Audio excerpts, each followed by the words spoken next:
Leader కానీ కరెక్ట్గా plan చేస్తే ఏం జరుగుతుందో ఇది ఒక ఎగ్జాంపుల్స్. ఇవన్నీ నేను అందుకే చాలాసార్లు చెప్పాను, భారతదేశానికి రైట్ టైంలో రైట్ లీడర్ నరేంద్ర మోడీజీ.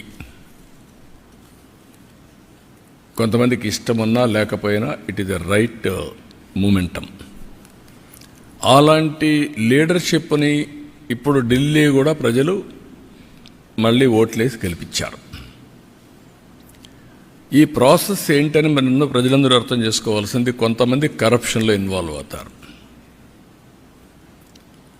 ఆటోమేటిక్గా 5 ఏళ్ళలో ఉన్నారు, కొంతమంది 10 ఏళ్ళలో పోతున్నారు, కొంతమంది లాంగ్ టర్మ్లో కూడా ఉంటున్నారు, కానీ నష్టపోతున్నారు. కొంతమంది సంక్షేమం ఇస్తున్నామని బటన్ నొక్కడం, సంక్షేమ కార్యక్రమాలు ఇస్తున్నామని చెప్పి మాయమాటలు చెప్పడం, దెన్ కరప్షన్ చేయడం. దీంతో ప్రజలు రియలైజ్ అయ్యేదని టైం పట్టచ్చు, 1 టర్మ్ పట్టచ్చు, 2 టర్మ్లు పట్టచ్చు. దెన్ ఎక్కడికక్కడికి ఈ పొలిటికల్ పొల్యూషన్ చేస్తూ వస్తున్నారు. ఎవరైనా మాట్లాడితే ఎదురుదాడి చేయడం, వాళ్ళని అరెస్టులు చేయడం, లేకుంటే వాళ్ళ మీద ఒత్తిడి పెంచడం, సోషల్ మీడియాలో అవమానం చేయడం, ఒక పొల్యూషన్, ఇష్టానుసారంగా మాట్లాడడం, గర్వంతో మాట్లాడడం, హంబుల్నెస్ లేకుండా పోవడం, ఇవన్నీ వచ్చే పరిస్థితికి వచ్చింది. కానీ పర్ఫార్మెన్స్ మాత్రం లేదు. దానికి 2 ఉదాహరణలు ఏపీ అండ్ ఢిల్లీ. సిమిలారిటీస్ కూడా ఉన్నాయి. ఆ రోజు Delhi model of education, what is that model? నేను బాగా చదువు చెప్పిస్తున్నా, ఓకే. హైయర్ ఎడ్యుకేషన్ ఉందా? లేదు. ఆ తర్వాత కాలేజీలు ఉన్నాయా? లేవు. తర్వాత ఉద్యోగాలు ఉన్నాయా? లేవు. రెండోది మహిళా హాస్పిటల్స్, హెల్త్. ఇంటికి నేను మందులు పంపిస్తున్నా, ఓకే, బాగానే ఉంది. సూపర్ స్పెషాలిటీ హాస్పిటల్ ఉందా? లేదు. ఇవన్నీ చేసిన తర్వాత నీళ్లు ఇచ్చే పరిస్థితులు లేరు. డ్రైనేజ్, డ్రింకింగ్ వాటర్ కలిసిపోయే పరిస్థితి వచ్చింది. ఢిల్లీలో ఎక్కడ చూసినా డస్ట్ బేరకపోయి garbage, it is a city of garbage అయింది. మెయిన్ రోడ్లో ఎవరన్నా విఐపీస్ వస్తే, అంబాసిడర్స్ వస్తే, కంట్రీ హెడ్స్ వస్తే మెయిన్ రోడ్లో గార్బేజ్ ఉండే పరిస్థితికి వచ్చింది. ఏమన్నా టోటలీ పొల్యూషన్. ఏదైతే ఒక సీజన్లో ఢిల్లీలో pollution highest in the world, most polluted city ఏదైనా ఉందంటే ఢిల్లీ దానికి చిరునామా అనే పరిస్థితికి వచ్చాం. అందుకే నేను మొన్న ఎన్నికల్లో చెప్పాను, it is a total failure model. I'm not criticising individuals, it is a failure model. Itself is a failed model. It cannot sustain, it cannot replicate, it cannot be continued.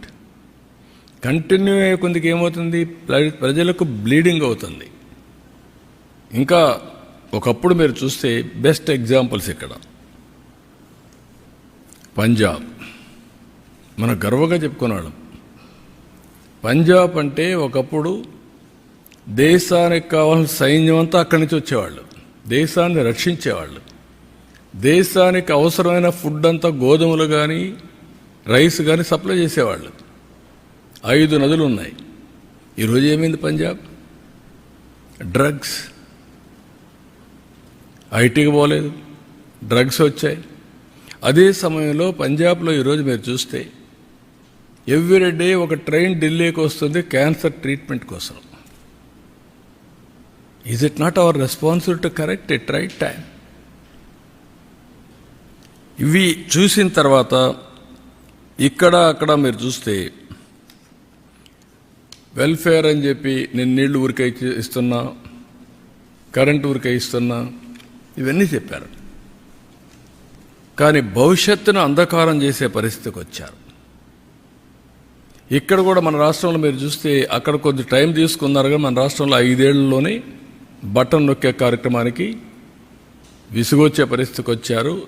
వీళ్ళ అరాచకాలు అద్దులు లేకుండా పోయే పరిస్థితి వచ్చింది. ఎగో problems కూడా చిన్న పెద్ద లెక్క లేకుండా ఇష్టానుసారంగా మాట్లాడడం, ఆ గర్వం, ఎగో, ఏదో ఎక్కడి నుంచో వచ్చినట్టు ప్రవర్తించడం, ఆ హంబుల్నెస్ లేకుండా పోవడం, ఇవన్నీ జరిగాయి. ఢిల్లీలో జరిగిన liquor is nothing compare to Andhra Pradesh. ఎవరైనా సరే లిక్కర్లో ఇన్వాల్వ్ అయిన వాళ్ళు ఇంతవరకు ఆ ఫ్యామిలీస్ కూడా బాగుపడవు. అంటే అది పాపిస్ట్ డబ్బులు.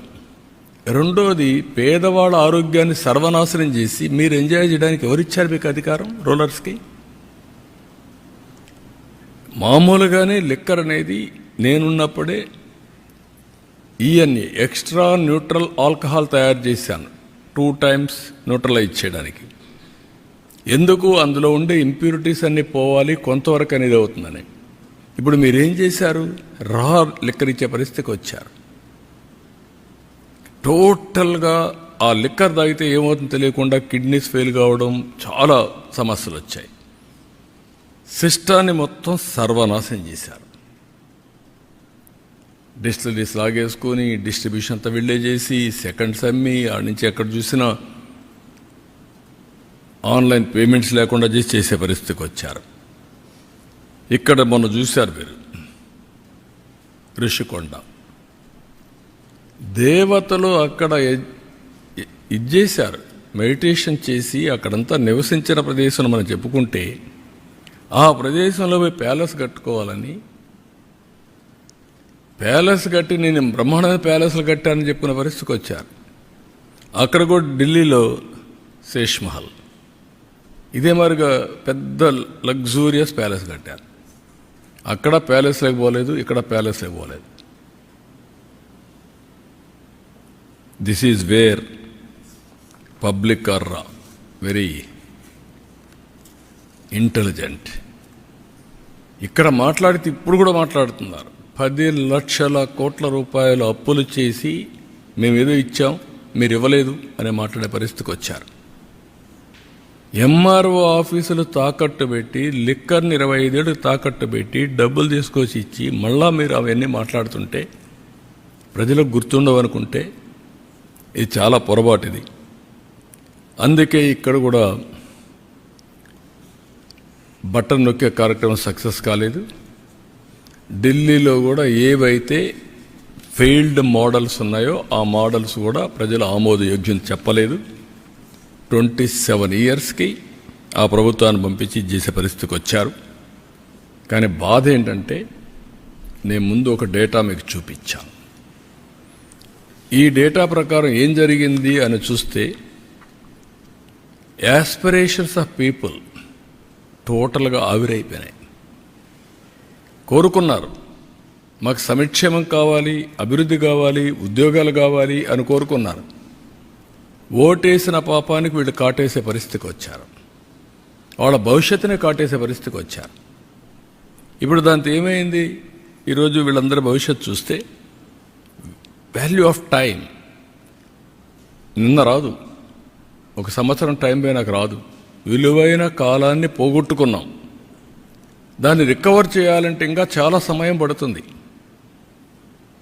విధ్వంసం చేయడం చాలా సులభం, దాన్ని నిర్మాణాత్మకంగా పనిచేయడం చాలా కష్టం. ప్రతి ఒక్కరూ మాట్లాడుతూ ఉంటారు, ఇవన్నీ ఎక్కడ అవుతాయి, మాకెందుకు ఇవన్నీ వస్తాయి. అలాంటివన్నీ చేసి మొత్తం ప్రజల అవకాశాలని పూర్తిగా సర్వనాశనం చేసే పరిస్థితికి వచ్చారు. నేను అందుకే మొన్న కూడా చెప్పా, సంపద సృష్టించలేని వ్యక్తులు, ప్రభుత్వానికి ఆదాయం పెంచలేని వ్యక్తులు సంక్షేమ కార్యక్రమాలతో, బటన్ నొక్కే కార్యక్రమంతో డిస్ట్రిబ్యూషన్ చేయడానికి వీళ్ళకి అధికారం లేదు. అది సస్టైనబుల్ మోడల్ కాదు. నేను చాలా ఫర్మ్గా చెప్తున్నా. You create wealth, you concentrate development, you spend money on welfare and empowerment కంటిన్యూగా చేయండి. వాళ్ళ పర్ క్యాపిటా ఇన్కమ్ పెంచండి, వాళ్ళ జీవన